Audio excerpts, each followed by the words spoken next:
Please subscribe to my channel to help me grow.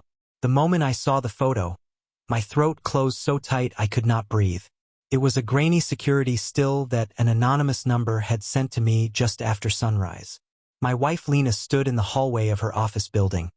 Her hair mussed, her blouse half-tucked, her hand pressed flat against the chest of her boss, Callum. His face was angled toward hers in a way no supervisor should ever look at a married woman. Her wedding ring caught the fluorescent light. Mine felt like it was burning.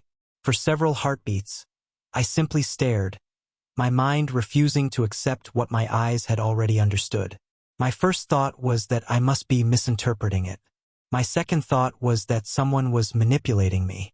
My third thought, the one that landed like a blade, was that the truth had been happening right in front of me and I had been too in love, too trusting, too hopeful to see it.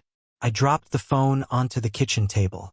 The clatter echoed through the empty apartment, the one Lena and I had filled with framed memories and soft promises. I tried to breathe evenly. Instead, I whispered to myself, almost pleading, no, not her. She would never. But the image burned into me, an accusation, a confirmation, a reality I could not escape. The quiet of the morning felt wrong. Every sound seemed amplified.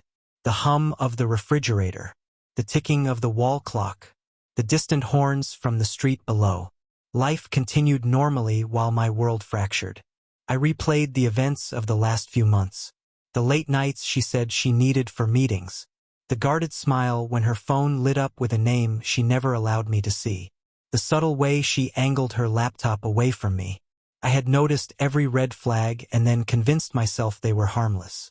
I did not feel rage. Not yet. I felt a hollow ache, like something inside me had been scooped out. When she left for work that morning, she kissed my cheek lightly, distracted, already halfway out the door. I had wanted to tell her I missed her, tell her I felt distance growing between us. But fear had kept me quiet. Fear she would confirm what I dreaded. Fear she would tell me the kind of truth no one recovers from. As the minutes passed, the ache solidified into something sharper. Pain, betrayal, clarity. I stood, opened the closet, and pulled out the small velvet box I had hidden for months. Inside was the necklace I had planned to give her on our anniversary next week. A delicate chain with a tiny ruby, her birthstone. A symbol of love, promise, the future. My hands trembled as I closed the lid. I placed the necklace gently into a small cardboard box. No note, no explanation, nothing that would give her comfort. Only silence. A silence she had created. A silence filled with everything she destroyed. I walked to the nearest courier office, observing the city with strange detachment. People hurried to work. Children held their parents' hands. The world looked intact. I felt anything but. When I handed the package to the clerk, I felt a sudden flicker of guilt. There was a part of me that still loved her. A part that wondered if she had been lonely. If I had failed her in ways I never realized. If Callum had been a temptation that grew from cracks I had ignored. But love does not excuse betrayal, and loneliness does not justify a secret affair. By noon, the package was delivered to her office.